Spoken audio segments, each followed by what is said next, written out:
Sahabat EKB, kita jumpa kembali dalam program Krida Bagimu Negeri. Program Krida Bagimu Negeri ini adalah program kerjasama Yayasan Komunikasi Bersama dengan Universitas Kristen Krida Wacana.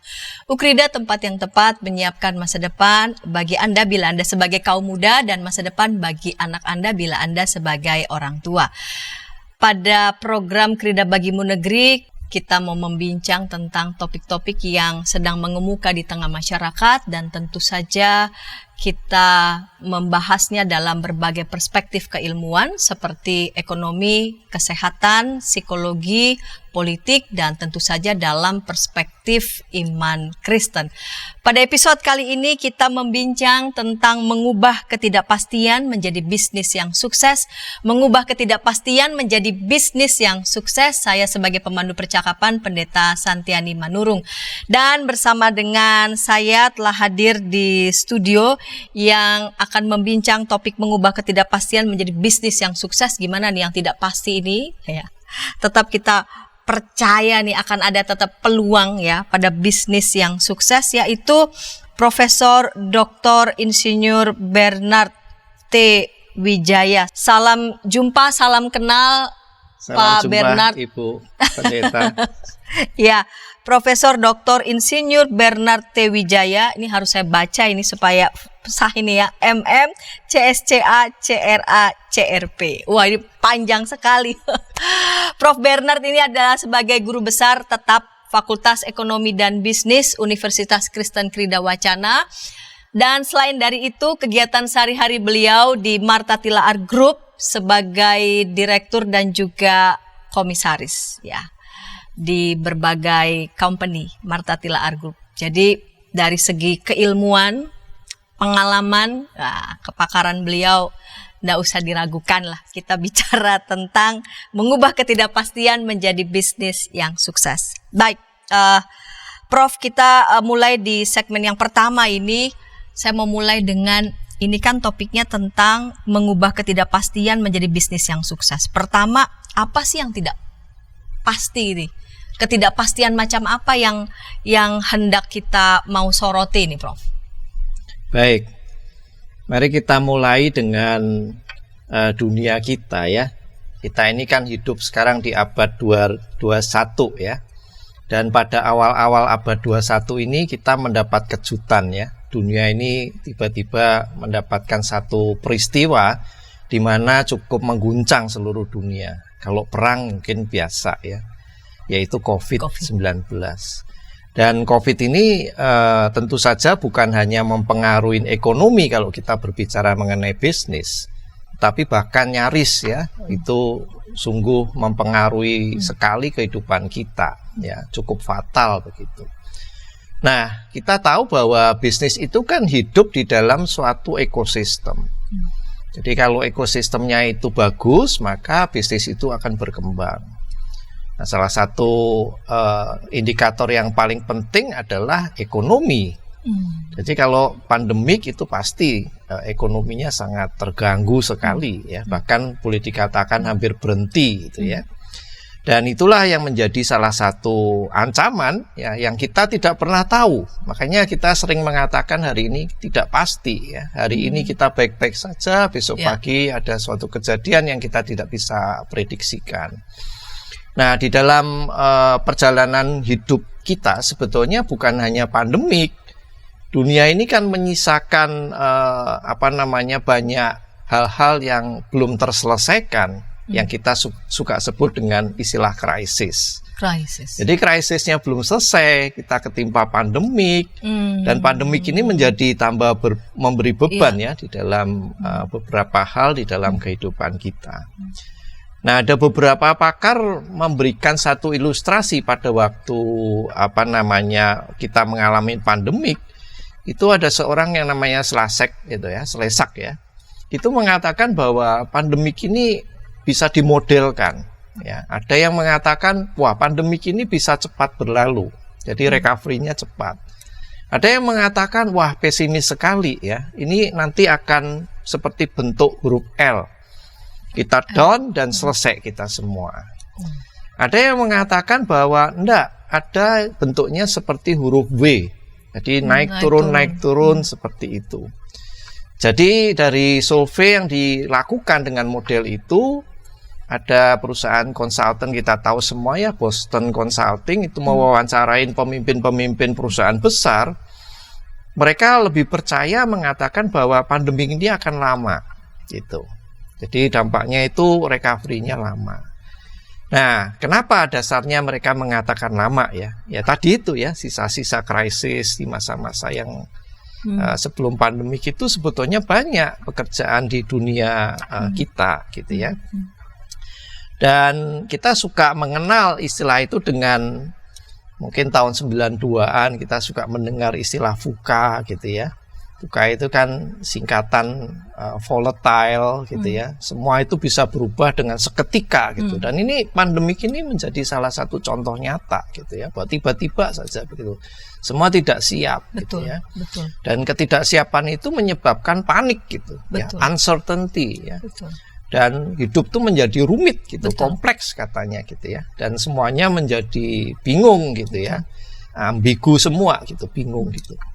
Nah, kalau kita telisik sebetulnya kita jangan berfokus saja pada pandemik itu ya, karena pandemik itu hanya merupakan satu bagian saja ya dari masalah yang kita hadapin bersama. Misalnya contoh di dunia ini kan kita menghadapi krisis. Salah satunya adalah food. Makanan ini kan ya tergantung dari alam, jumlah penduduk bertambah banyak ya. Kalau misalnya saya lihat di data-data yang saya kumpulkan misalnya dari Global Network Against Food Crisis misalnya, ada 258 juta orang ya yang ada di 58 negara itu mengalami kelaparan ya. Ditambah lagi katanya ada 41 negara yang 253 juta orang terancam mengalami kelaparan. Ini kan satu persoalan ya, bahwa dunia ini memang ada krisis-krisis yang sedang berlangsung gitu ya. Kemudian yang kedua juga misalnya kita bicara mengenai geopolitik. Ya. Jadi geopolitik ini juga mempengaruhi tadi ya, ekosistem ekonomi ini kan sangat dipengaruhi oleh geopolitik ya. Munculnya grup-grup baru seperti misalnya kita kenal adanya BRIC ya. BRIC itu kan anggotanya kan B-nya Brasil gitu ya. Kemudian ada Rusia, ada India, ada China, dan belakangan kita masukkan di situ Afrika Selatan.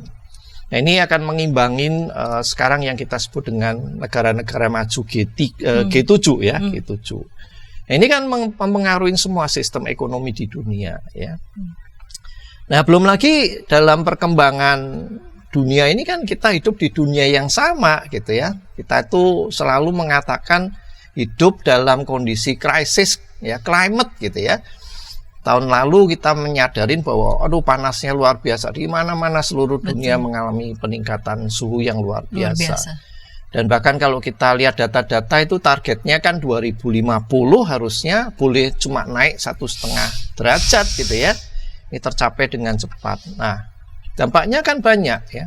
Pangan menjadi gagal panen dan sebagainya. Ini menjadi satu persoalan yang juga penting diperhatikan. Nah, terakhir kita juga mengetahui bahwa perang ini berkelanjutan ya. Perang yang satu belum selesai, yang muncul lagi ya, yang paling besar itu di awal abad 21 ini kan Ukraina dengan Rusia. Ya. Bagaimana strategisnya kedua negara ini sebetulnya karena masing-masing ini satu pemasok bahan bakar energi gitu ya, satu adalah pangan gitu ya. Ukraina itu pangan gitu. Jadi ini menggoyang ya seluruh keseimbangan perdagangan dunia ya, termasuk supply chain dunia itu mandek gitu. Karena kedua negara ini berperang begitu ya. Nah, ditambah lagi kalau kita tahu bahwa industrialisasi itu berkembang, ekonomi bertumbuh, pasti membutuhkan energi di dunia sekarang ini ya, di dunia modern itu pasti membutuhkan energi. Dan kita juga mengalami krisis gitu ya. Jadi ini bagaimana nanti ekonomi dunia ke depan gitu ya. Dari catatan-catatan yang ada, misalnya diperkirakan minyak itu akan habis di tahun 2052. Ya, 28 tahun itu bukan waktu yang panjang ya untuk menemukan energi baru gitu. Kemudian di gas itu 2060 habis, ya, 36 tahun lagi. Dan memang satu lagi ada batu bara misalnya, energi yang paling kita tidak pilih karena mencemari lingkungan gitu ya. Itu di 2090 juga habis juga, 66 tahun yang akan datang. Nah, dari data semua itu kita lihat bahwa ramalan, analisis para ahli-ahli ekonomi ini menunjukkan gejala yang tidak menyenangkan gitu ya. Tidak bagus gitu data-datanya. Jadi IMF kalau kita mau lihat data-data mengenai ekonomi dunia ya, World Bank, itu pertumbuhan dari negara-negara di dunia ini kurang menggembirakan. Ya, kalau ambil contoh misalnya dari IMF, kita lihat bahwa pertumbuhan global itu hanya sekitar 3 tahun belakangan ini sampai 2024 kira-kira hanya 3%. Kemudian kalau dari negara-negara yang maju itu malah merosot. Ya, dari 2,7 sampai 1,3, 1,4. Nah, negara-negara berkembang, emerging market, ini yang sebetulnya mendorong perekonomian bertumbuh, itu hanya tumbuh sekitar 4 sampai 4,2. Nah, ini kan menyebabkan semua orang bertanya-tanya apa yang harus dilakukan gitu ya. Makanya dikatakan kita ini hidup dalam ketidakpastian gitu. Begitu kira-kira ya gambaran situasi dunia saat ini. Nah, dengan situasi dunia yang penuh ketidakpastian dan juga ada krisis-krisis gitu. Karena kita juga dibicara tentang bisnis ya. Iya. Ini bagaimana dampak ketidakpastian dunia, krisis yang kita alami bersama begitu dengan ataupun terhadap market nih, terhadap pasar di Indonesia, Prof. Iya. Baik, Indonesia ini cukup unik ya, sangat unik gitu. Nah, kita mungkin ambil contoh saja dalam kehidupan sehari-hari ya, bahwa dampak global itu ternyata juga berpengaruh terhadap Indonesia ya, meskipun tidak langsung. Nanti mungkin kita akan bahas di belakang begitu ya, kenapa Indonesia ini cukup unik gitu ya. Nah, misalnya sebagai ambil contoh, kita berbelanja ya. Kita berbelanja ke pasar dengan uang 100.000 ya. Kita mungkin bisa mengingat-ingat kembali 5-10 tahun yang lalu ya. Dengan 100.000 itu kita bisa belanja banyak ya, lauk pauk, sayur, buah dan sebagainya ya. Nah, pada hari ini dengan uang yang sama, kita itu membelanjakan dengan mungkin kuantiti yang atau mungkin substitusi barang yang lebih ekonomis ya, karena uang kita merasa berkurang gitu ya. Nah, ini kan menjadi satu hal yang menarik bahwa dengan uang yang sama, ya betul kita mungkin masih naik gaji, ya masih bisa bersyukur mendapatkan pekerjaan, ya. Tapi kenaikan gaji ini tidak selaras gitu ya dengan tingginya inflasi yang real gitu ya. Sehingga dampaknya apa? Demand itu berkurang. Ya, orang mengurangi konsumsi karena uangnya terbatas, kemudian. Nah, kalau demand-nya berkurang, otomatis maka bisnis ini juga akan shrinkage ya, mengecil karena permintaannya berkurang. Nah, dari situ kemudian kalau orang berinvestasi juga bertanya-tanya, ya, saya mau invest kemana, ya? Orang selalu akan berinvest mencari satu pasar yang growing, ya, bukan yang shrinkage. Nah, ini akan berdampak negatif ya pada pertumbuhan perekonomian di suatu negara atau mungkin juga dunia. Nah, mungkin kira-kira gambarannya itu ya, bahwa bagaimana dampaknya terhadap Indonesia ya, meskipun tidak langsung kita mengalami hal itu. Nah, dampaknya kita alami ya, Indonesia alami, dan Prof tadi memberikan penjelasan yang menarik ya, dengan uang 100.000. Coba kita bandingkan 5-10 tahun yang lalu dengan yang sekarang.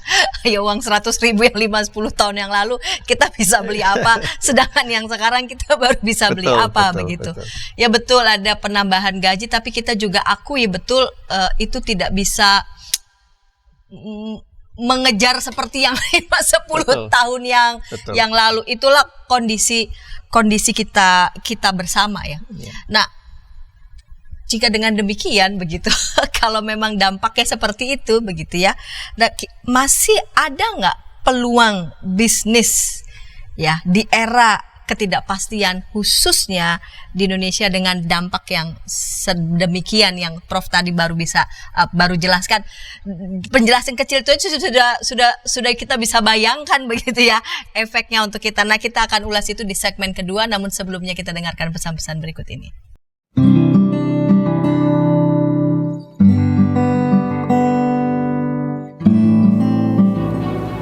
Hi folks, this is Daily Spirit for Youth, a daily devotional that helps you grow closer to God and apply His Word to your life.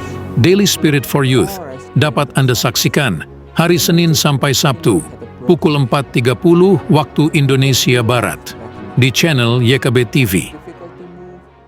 Kita jumpa dalam acara Pembangunan Jemaat. Pembangunan Jemaat setiap Senin di minggu kedua dan keempat pukul 20 waktu Indonesia Barat.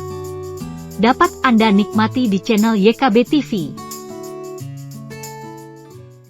Dari kungkungan malam gelap. Nyanyikanlah nyanyian baru setiap hari Rabu pukul 12 waktu Indonesia Barat. Dapat Anda nikmati di channel Lagu Rohani YKB TV.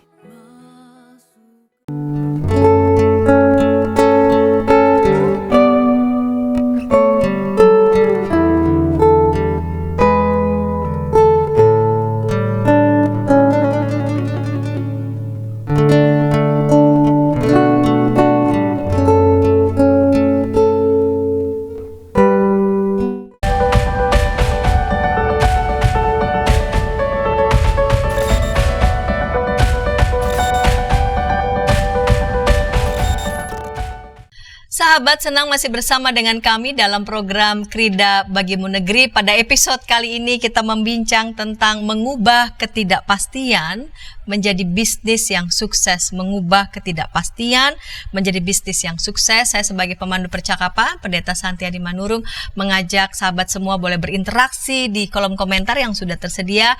Narasumber kita kali ini pasti dengan senang hati dapat merespon, menanggapi, menjawab tanggapan ataupun pertanyaan dari para sahabat. Bersama dengan narasumber Profesor Dr. Insinyur Bernard T. Wijaya, MM, CSCA, CRA, CRP, ya. Kegiatan sehari-hari sebagai direktur dan komisaris di Marta Tilaar Group. Baik, Prof, kita lanjut di segmen yang kedua ini. Tadi di segmen yang pertama, Prof Bernard sudah menjelaskan nih, krisis seperti apa yang terjadi secara global, begitu. Lalu kemudian efeknya, dampaknya pada Indonesia. Nah, pertanyaan di awal segmen yang kedua ini adalah, masih ada nggak peluang di bisnis di era ketidakpastian khususnya untuk Indonesia? Baik, terima kasih Ibu. Jadi kalau dari kacamata bisnis, krisis itu sebetulnya opportunity. Jadi semakin krisis, kenapa krisis itu terjadi? Karena orang membutuhkan tetapi terhambat. Ya, tidak bisa terpenuhi, maka terjadi krisis. Gap itu makin besar, maka terjadi krisis yang semakin besar pula. Dan makin krisis sebetulnya itu opportunity yang makin besar buat seorang pebisnis gitu ya. Nah, tadi saya mengatakan bahwa Indonesia ini unik. Memang negara kita bersyukur ya, Indonesia itu luar biasa gitu. Yang pertama adalah bahwa masyarakat kita itu terbiasa dengan beradaptasi. Jadi pengalaman dari krisis ke krisis ya, seluruh dunia mengatakan krisis ya, Indonesia baik-baik saja. Jadi masyarakat kita itu bisa membiasakan diri beradaptasi dengan situasi yang ada gitu ya. Nah, itu yang menyebabkan kita bisa survive sampai hari ini ya. Pasar terus bergulir, semua bisnis berjalan dan seterusnya. Yang kedua, kita juga mencoba melihat kenapa Indonesia ini bisa survive. Ya, dunia ini sudah pusing ya dengan krisis-krisis yang bertubi-tubi ya. Tetapi khususnya ekonomi ya, Indonesia itu sangat tough ya. Yang pertama kita coba lihat ya bahwa ekonomi domestik kita ini ternyata menarik. Jadi pertumbuhan PDB kita ya, pertumbuhan ekonomi negara kita itu ternyata disumbang dari konsumsi domestik. Jadi 53% kalau kita lihat datanya itu 53,3% itu pertumbuhannya terus bertumbuh dari domestik. Jadi kita ini berbelanja sehari-hari itu menggerakkan perekonomian, ya. Dan kemudian kalau kita lihat lagi dari pertumbuhan tersebut, ya, ada hal yang menarik lagi, ya. 61% pertumbuhan PDB kita itu didukung oleh perusahaan-perusahaan kecil, ya, atau kita menyebutnya UMKM. Nah, ini menarik nih, ya. Dari data yang saya kumpulkan, saat ini ada sekitar 64 juta UMKM yang menghidupin ekonomi kita. Ini luar biasa. Jadi dunia itu krisis, di Indonesia ya tanda kutip baik-baik saja, ya, karena kita memang bisa menghidupin dengan domestik kita, ya. Dan kemudian yang berikutnya, kalau kita lihat nih, ya, ada yang dagang, harus ada yang beli. Betul. Ya. Bagaimana masyarakat kita? Ya, kalau ada yang dagang nggak ada yang beli, maka krisis pasti, ya. Menarik sekali bahwa penduduk kita itu 66%, gitu ya, atau sekitar 170-an juta orang, gitu ya, itu hidup di sosioekonomik segmen kelas menengah dan atas. Oh, ini menarik, ya. Jadi banyak yang dagang, yang beli juga banyak. Gitu. Nah, ini sangat menarik, sehingga kalau kita lihat bahwa data-data ini memberikan satu angin segar buat kita, ya, sebagai pebisnis maupun dari analisis data-data ekonomi, bahwa pasarnya itu ada, ya. Jadi pedagangnya banyak, bisa hidup, dan kemudian juga konsumennya juga punya uang untuk berbelanja, ya. Nah, kalau kita bedah lagi, yang menarik adalah di kelas SES, ya, kita menyebutnya socio-economic status, gitu ya. Itu ada upper class, middle class, dan lower class. Yang menarik adalah bahwa Indonesia ini benar-benar unik, ya. Jadi segmen SES-nya itu seperti kendi, gitu ya. Jadi yang kaya sekali itu sedikit, Betul. ya. Tapi yang menengah menengahnya ini gemuk, gitu ya. Dan yang memang di lower class kecil. So, pasar ini begitu besarnya, luar biasa. Biasa kalau di teori itu segitiga, gitu ya. Ini enggak, gelembung, gitu ya. Jadi yang berdaya beli rendah itu kecil, gitu, ya. Nah, ini menarik bahwa dari data-data itu kalau kita bedah lagi, kita melihat bahwa siapa yang berbelanja dengan model apa ya? Ada yang mengatakan itu seperti kendi, ada yang mengatakan seperti kantong semar, gitu ya. Kalau semar itu kan gendut, gitu ya, banyak duitnya, gitu ya.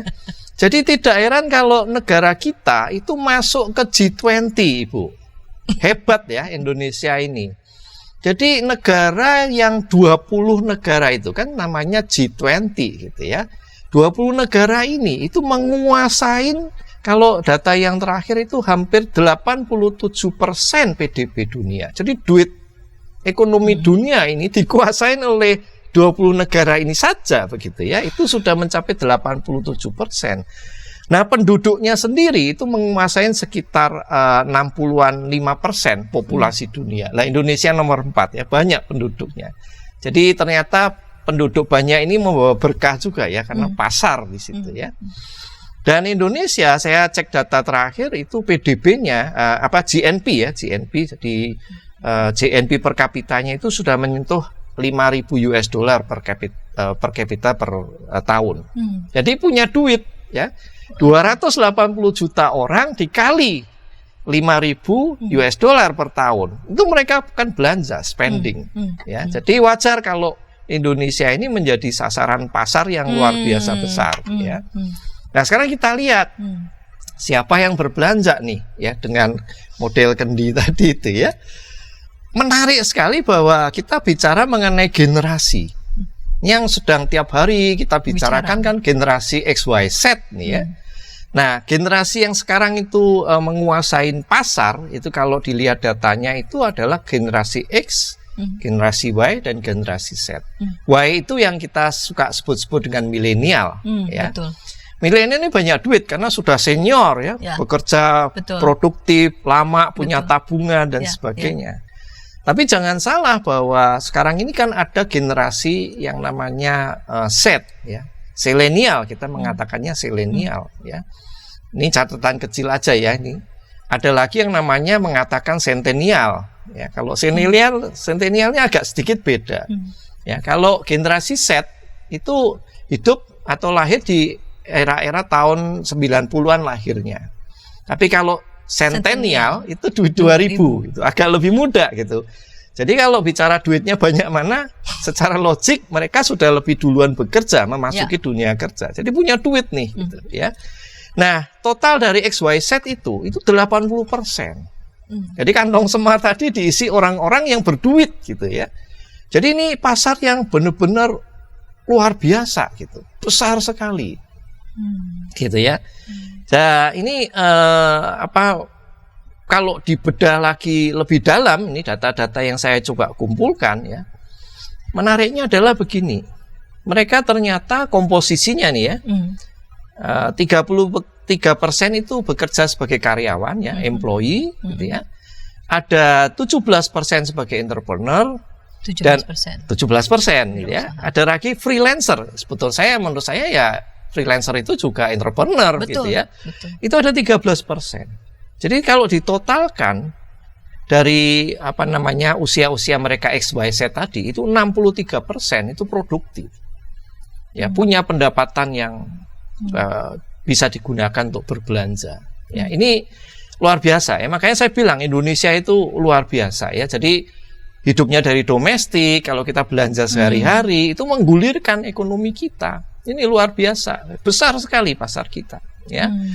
Dan bahkan data-data ini ya membawa berkat juga buat kita. Kita tahu bahwa belakangan ini kita suka mendengar Indonesia Emas, Indonesia Emas. Betul. Itu bukan satu mimpi ya, beneran gitu ya. Karena tahun 2040-an, 2045, ya, Indonesia itu mendapatkan yang namanya bonus demografi. Ya. Jadi kalau yang sekarang-sekarang ini punya duit, punya penghasilan, tapi disebut generasi sandwich. Ya. Nah, kenapa disebut dengan sandwich gitu ya? Karena orang-orang produktif ini masih menanggung gitu ya. Mungkin kalau orang timur itu kan beda dengan mungkin budaya yang lain ya. Kalau kita punya orang tua ya kita tanggung orang tua kita gitu ya. Di samping itu juga keluarga masih menanggung generasi yang lebih muda. Ya gitu. Jadi kecepit gitu ya. Makanya dikatakan sandwich. Bayangkan saja punya duit tapi duitnya dibelanjakan untuk membiayai 3 kelompok ini. Orang yang lebih tua, senior, dirinya sendiri dan anak-anaknya gitu ya. Makanya sandwich. Ya. Nah, apa yang terjadi pada waktu bonus demografi? Bonus demografi ini kan orang-orang produktif itu porsinya besar. Yang tua-tua berkurang sedikit, yang kecil-kecil atau mungkin yang masih belum mandiri juga jumlahnya sedikit. Jadi orang produktif ini banyak duit, bekerja, dan spendingnya tidak untuk terbebanin oleh generasi atas dan bawah. Jadi kalau kita bayangkan saya punya uang 1 juta misalnya, saya harus membagi 1 juta itu untuk orang tua saya, untuk saya, untuk anak-anak gitu ya.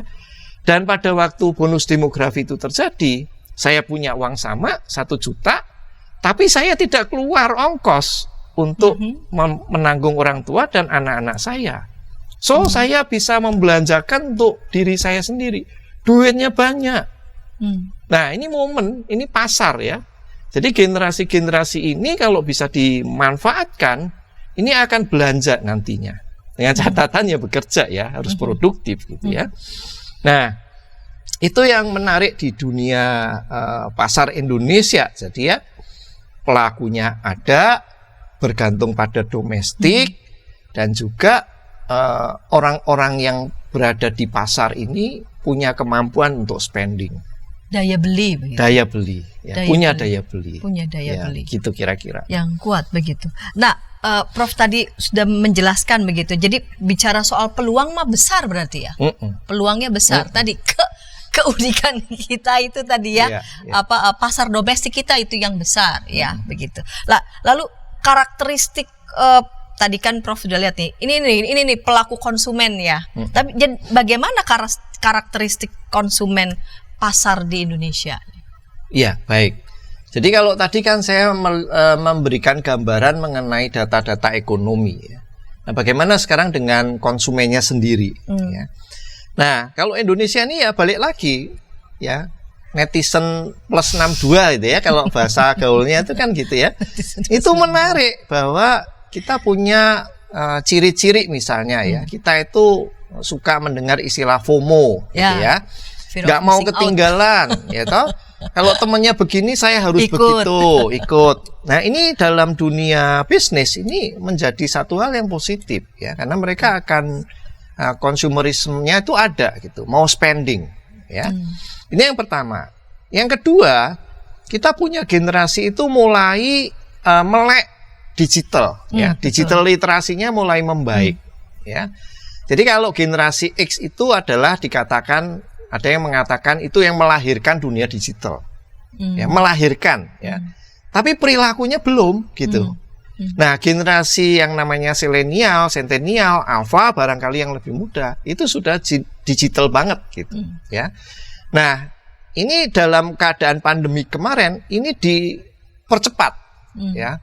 Orang nggak bisa kemana-mana, belanja pakai aplikasi, kuliah harus online, dipaksa gitu. Dan ya ini dampak positifnya ya. Pandemi tidak selalu hanya dilihat dari sisi negatifnya. Kita menjadi dunia yang lebih modern ya, digital literasinya lebih bagus. Kemudian yang menarik di Indonesia itu, saya catat beberapa ini menarik ya kalau dibahas satu-satu gitu ya. Indonesia itu terkenal dengan yang namanya festif. Ya, ini bentar lagi barangkali tiap tahun kan ada tuh ya, Lebaran, akhir tahun ya. Nanti itu menjadi perayaan-perayaan yang menggulirkan ekonomi itu luar biasa. Ya, ini festif ya. Nah, kemudian kita juga mengenal dalam skop yang lebih mikro, bagi kalau kita bicara mengenai e-commerce misalnya gitu ya. E-commerce itu ada upaya-upaya untuk men-trigger supaya orang tuh terpancing berbelanja ya. Misalnya ada istilah-istilah double date gitu ya. Bulan 4 tanggal 4 gitu ya. Itu ada program marketing dan itu masyarakat sudah tahu gitu ya. Kemudian ada lagi yang namanya PD ya. Tiap kita gajian dikorek tuh duitnya supaya belanja gitu ya. Nah, ini adalah bentuk karakteristik retail ya, khususnya retail di Indonesia. Nah, kemudian yang berikutnya dalam ini sebetulnya dampak dari pandemik nih ya, yaitu lipstick effect. Jadi orang tuh biasanya kalau makin di pressure gitu ya, itu makin kepingin ya untuk merecovery dirinya ya. Kalau istilah-istilah anak-anak sekarang itu kan mental healthy gitu ya. Gua nih lagi stres harus healing gitu ya. Healing gitu ya. Staycation gitu. Nah, itu bagus buat perekonomiannya itu bagus gitu ya. Itu yang disebut dengan lipstick effect gitu ya. Dan yang terakhir kan, ini memang terakhir di ekor dari bisnis itu kan retail ya. Buying behavior dari retail ini juga berubah ya. Kita lihat misalnya mall gitu ya. Mall tuh sekarang kadang-kadang ada kampus di mall gitu ya. Kalau orang tua dulu barangkali kalau melihat ada kampus di mall, anaknya nggak boleh sekolah di situ, nanti bisa main gitu ya. Tapi sekarang ada gitu ya. Dan mall bukan lagi sebagai tempat shopping mall ya. Dulu namanya shopping mall, tapi sekarang misalnya apakah nanti namanya apa saya nggak tahu ya. Nah, jadi itu ada pergeseran. Ini contoh kecil saja ya di dunia retail. Dari mulai offline, belanja di toko, sekarang ada alternatif online dan sebagainya. Nah, ini menjadi satu pola yang perlu kita cermati ya, dan sangat menarik sekali. Nah, demikian kira-kira Ibu, ya, gambaran dari sebagian kecil ya, dari perilaku-perilaku yang kita bisa lihat sehari-hari. Ya, Prof, di awal ya segmen pertama dia menjelaskan situasi krisis kita. Lalu kemudian efek ya krisis itu buat pasar, lalu kemudian adakah peluang? Ternyata peluang itu besar, peluang itu dilihat pada konsumen kita, lalu kemudian karakteristik konsumen kita ya seperti apa, lalu kemudian bagaimana strategi perusahaan ini ya untuk meraih peluang supaya mengubah ketidakpastian itu menjadi kesuksesan begitu. Kita akan ulas di segmen ketiga, namun sebelumnya kita dengarkan pesan-pesan berikut ini.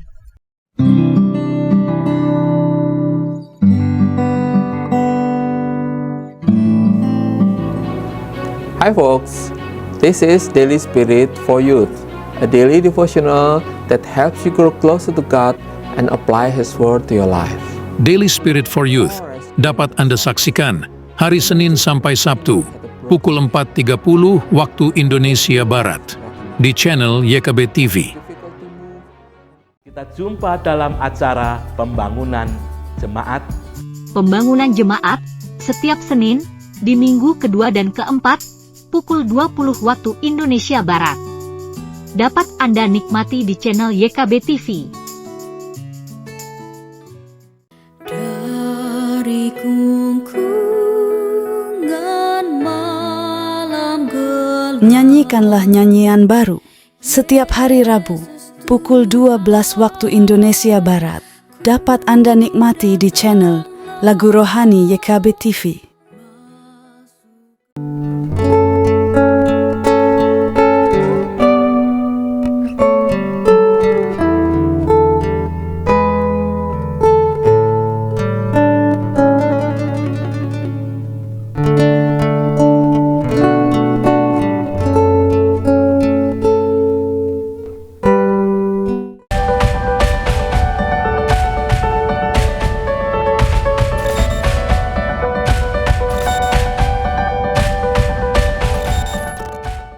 Sahabat, senang masih bersama dengan kami dalam program Krida Bagimu Negeri. Pada episode kali ini kita membincang tentang mengubah ketidakpastian menjadi bisnis yang sukses bersama dengan narasumber Profesor Dr. Insinyur Bernard T. Wijaya, MM, CSCA, CRA, CRP sebagai guru besar tetap Fakultas Ekonomi dan Bisnis Universitas Kristen Krida Wacana, dan dalam keseharian sebagai direktur dan komisaris di Martha Tilaar Group. Sudah malang melintang beliau juga berkarya di Martha Tilaar Group ya kurang lebih selama 30 tahun, dan saya mengajak sahabat boleh berinteraksi di kolom komentar yang sudah tersedia. Baik Prof, ini kita lanjut di segmen ketiga dan segmen menjadi segmen penutup. Ini kita mau membincang tentang strategi nih Prof. Strategi perusahaan untuk meraih peluang. Prof tadi membold tadi ya. Krisis buat orang bisnis itu menjadi peluang. Nah, strategi ya bagi perusahaan untuk meraih opportunity, meraih peluang itu. Baik, jadi kita tadi sudah melihat ya bahwa kalau kita bicara mengenai bisnis ekosistem, itu ekosistemnya bagus ya. Indonesia punya peluang yang bagus meskipun kita sering membahasakan ada krisis ya. Tapi justru saya selalu mengatakan setiap ada krisis itu banyak peluangnya. Nah, sekarang bagaimana kita bisa meraih peluang tersebut ya? Kita bicara sedikit nih mengenai manajemen ya. Yang pertama, perusahaan itu harus menjadi fleksibel ya, peka ya. Peka terhadap apa? Perubahan. Karena pasar itu kan mengalami perubahan. Tadi yang kita ceritakan di sesi 1, sesi 2, semua itu berubah ya. Dan kalau mengalami perubahan dalam kehidupan, sudah pasti kebutuhan, keinginannya berubah pula. Nah, padahal core dari sebuah bisnis itu kan kebutuhan dan keinginan masyarakat. Ya, yang kita sebut dengan need and want gitu. Nah, kalau need dan want-nya itu berubah, nah, perusahaan harus mengikuti. Betul. Karena kalau kita mengatakan, oh no, ya kita baik-baik saja, bisnis saya bagus ya, tapi want-nya dan need-nya sudah bergeser, maka perusahaan itu akan ditinggalkan orang. Ya, maka harus fleksibel. Jadi mereka harus selalu peka gitu ya terhadap perubahan-perubahan apa yang terjadi di masyarakat. Ya, saya ambil contoh sebetulnya ini cerita kecil ya. Kebetulan saya diberi tugas untuk membantu startup ya. Nah, startup ini kebetulan kami banyak di bidang kosmetik ya, di industri kecantikan ya. Jadi bagaimana seseorang kepingin berbisnis kosmetik misalnya ya, tapi tidak punya resource ya, tidak punya pabrik, tidak punya R&D, bahkan izin pun tidak punya gitu. Apakah kemudian kita tidak perlu berbisnis gitu ya karena keterbatasan ya? Ternyata bisa. Ya, itu yang dinamakan dengan maklun. Ya. Jadi ini satu bentuk flexibility bahwa di dalam setiap keterbatasan, setiap krisis, kalau kita mau berpikir ada jalan. Ya. Dan ini perusahaan itu harus berpikir bahwa itu merupakan satu hal yang fleksibel. Tidak boleh memikirkan berdasarkan ego sendiri. Saya harus punya pabrik nih gitu. Nggak perlu ya.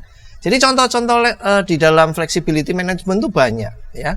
Seperti contohnya ada istilah misalnya sharing ekonomi. Ya, tadi yang saya contohkan tadi itu sharing ekonomi ya.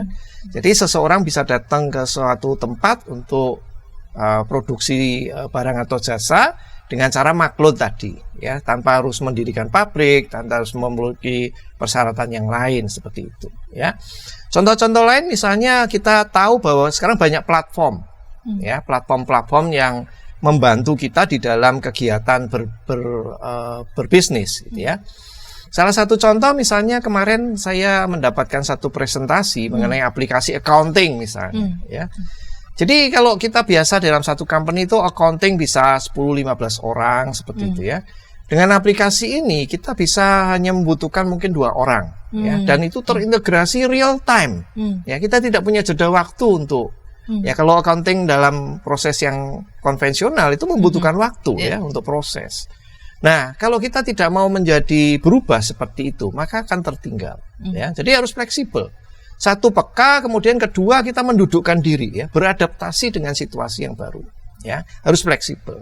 Kemudian yang kedua, kita bicara mengenai bisnis model. Ya, jadi bisnis model ini yang menentukan apakah kita bisa untung atau tidak gitu ya. Kira-kira secara garis besar seperti itu. Jadi kalau bisnis model dalam situasi bisnisnya berubah, maka bisnis modelnya juga harus berubah ya.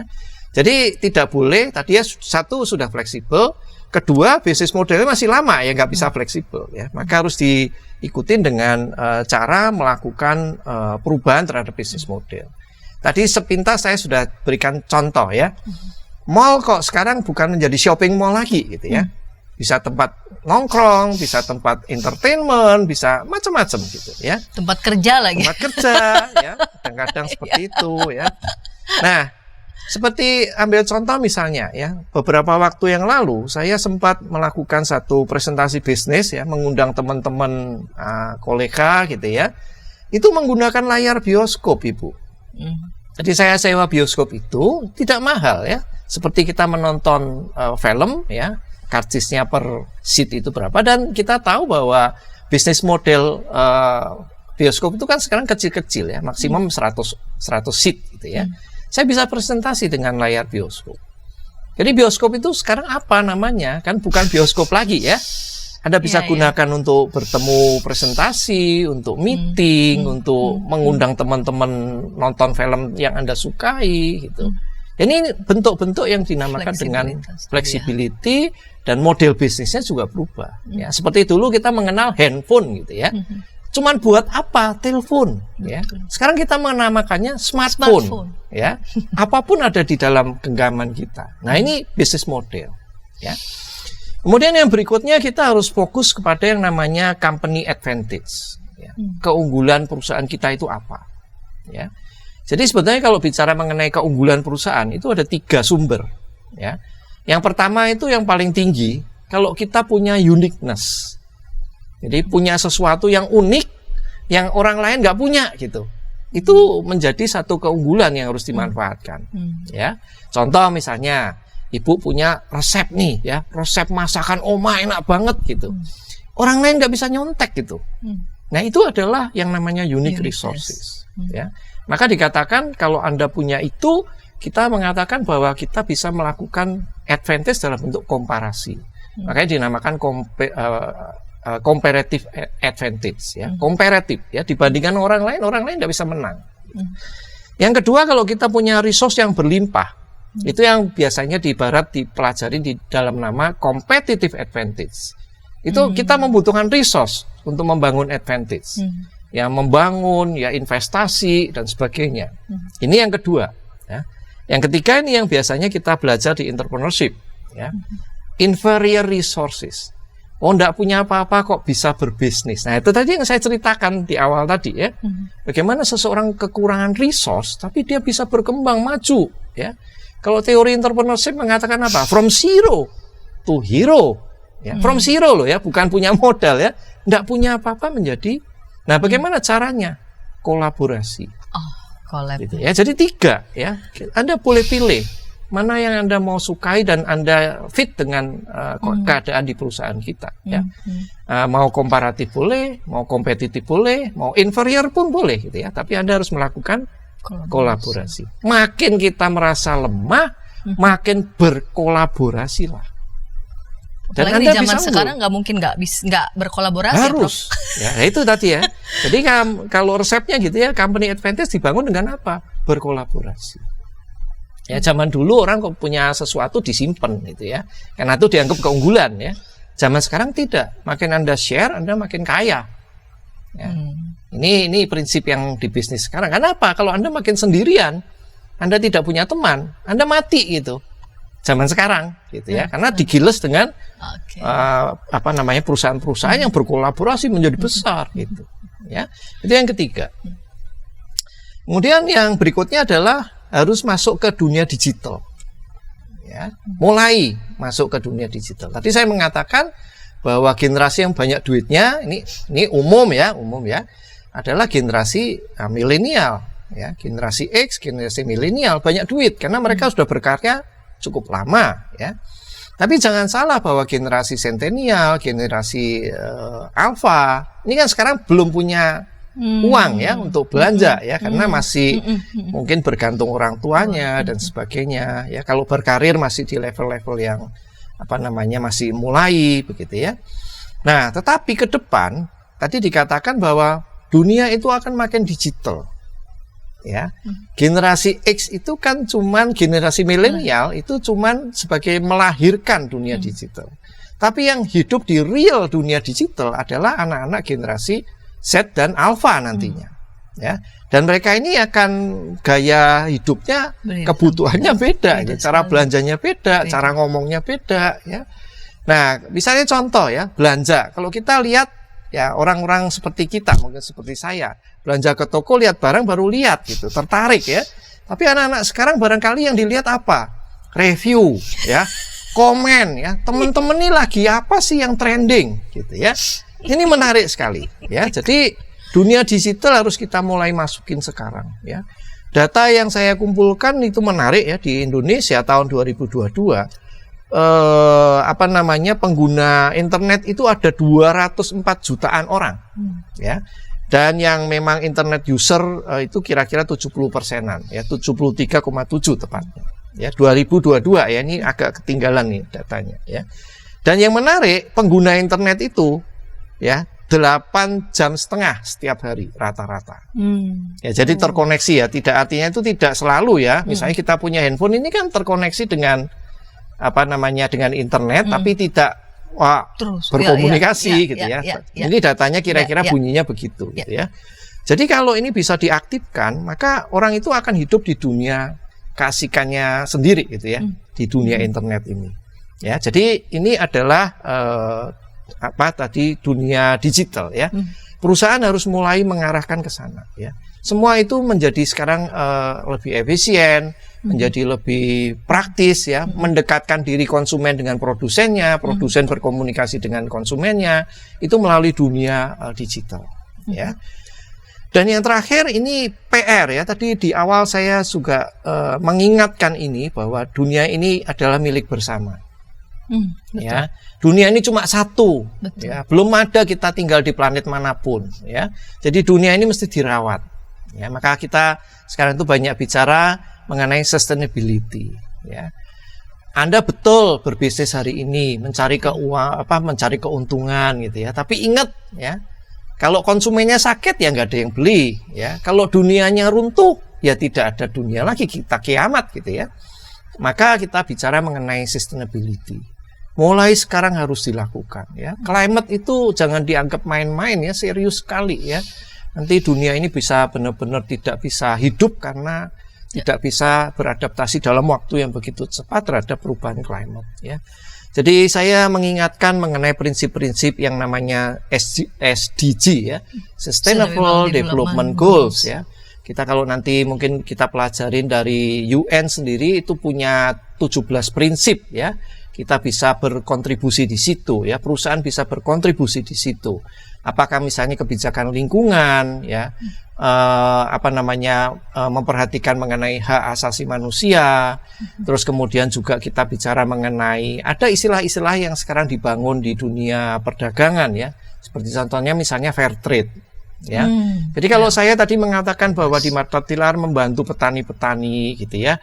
Kita itu dorong mereka supaya bisa mandiri ya. Kalau Marta Tilaarnya itu misalnya berkembang pesat begitu ya, petaninya juga harus makmur. Ya, ini prinsip yang dinamakan dengan fair trade ya. Jadi sama-sama maju. Karena ya kita harus sadar bahwa Anda menjadi besar karena jasanya para petani ini. Nah, itu namanya fair trade ya. Belum lagi kesamaan gender dan sebagainya. Nah, ini menjadi PR yang selalu saya titipkan bahwa sekarang nih saatnya 3P gitu ya. Planet, people, profit. Nah, kesinergian ini ya yang dijabarkan dalam 17 prinsip dari global Sustainable Development Goals gitu ya. Jadi ini satu hal yang harus kita mulai perhatikan sekarang ya. Dan yang kabar gembiranya adalah bahwa generasi muda itu sekarang ya itu lebih care terhadap hal-hal ini ketimbang yang tua-tua ya, ini. Isu-isu seperti tadi ya, itu betul. Mereka lebih sensitif sekarang. Betul. Di sekolah dimanapun mereka lebih sensitif. Isu lingkungan, isu rasisme, isu gender, itu mereka lebih sensitif itu. Betul. Baik, Prof. Jadi Prof memberikan catatan penting itu di bagian, walaupun itu di bagian akhir, tapi itu juga itu bagian paling penting justru. Bisnis pun juga harus merawat ya supaya tetap sustainable dan perjalanan merawat bisnis itu juga dilakukan dalam rangka juga kita mau berjalan untuk merawat dunia ini. Tadi Prof mencatat ada 3P tadi ya. Planet, people. Perhatikan planet kita, perhatikan people kita ya, profit. Gak cuma profit, planetnya bagaimana, people-nya bagaimana. Itu bagian juga profit. Kalau cuma satu ini nanti hal yang lain juga jomplang, itu akan mempengaruhi juga kondisi bisnis ya. Baik Prof, kita sudah tiba di menit-menit akhir di segmen penutup dan di episode kali ini.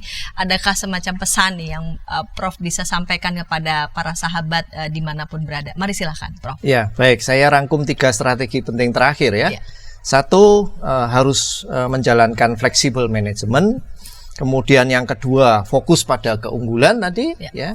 Kemudian yang ketiga, kita harus menyusun bisnis model yang efektif. Kemudian more digital, dan yang terakhir jangan lupa kita harus bicara mengenai sustainability ya. Dan saya titip pesan karena ini sudah saatnya ya. Dunia ini berpindah tangan dari generasi yang lalu menjadi generasi-generasi yang muda. Pesan saya, jangan takut ya, di setiap keadaan apapun ya, kita harus selalu optimis, pasti ada jalan ya. Terutama di dalam bicara mengenai strategi. Tadi saya bahkan menggarisbawahi ya, setiap ada krisis, setiap kali ada keadaan yang tidak menyenangkan, itu pasti ada opportunity ya. Tinggal bagaimana kita bisa meraih itu, merubahnya menjadi hal yang membuat kita menjadi unggul. Nah, itu pesan saya terutama untuk adik-adik generasi muda ya. Di tangan Anda lah dunia ini akan nanti berlanjut. Terima kasih. Baik Prof, saya mau membaca Mazmur 46. Allah itu bagi kita tempat perlindungan dan kekuatan, sebagai penolong dalam kesesakan sangat terbukti. Sebab itu kita tidak akan takut sekalipun bumi berubah, sekalipun gunung-gunung goncang di dalam laut, sekalipun ribut dan berbuih airnya, sekalipun gunung-gunung goyang oleh geloranya. Berbagai macam ketidakpastian yang kita hadapi dalam dunia. Jangan takut, tadi Prof sudah mencatat ada peluang di setiap krisis, dan firman Tuhan mengatakan ada Allah dalam setiap krisis yang kita hadapi. Apa yang ingin Allah sampaikan, apa yang ingin Allah lakukan buat hidup kita melalui setiap krisis yang kita hadapi. Terima kasih Prof Bernard untuk kesediaan bersama dengan saya di program Krida Bagimu Negeri ini. Terima kasih. Dan terus berkarya Prof. Terima kasih. Baik sahabat, kita jumpa di pekan yang akan datang dengan topik-topik menarik lainnya dalam program Krida Bagimu Negeri. Sampai jumpa.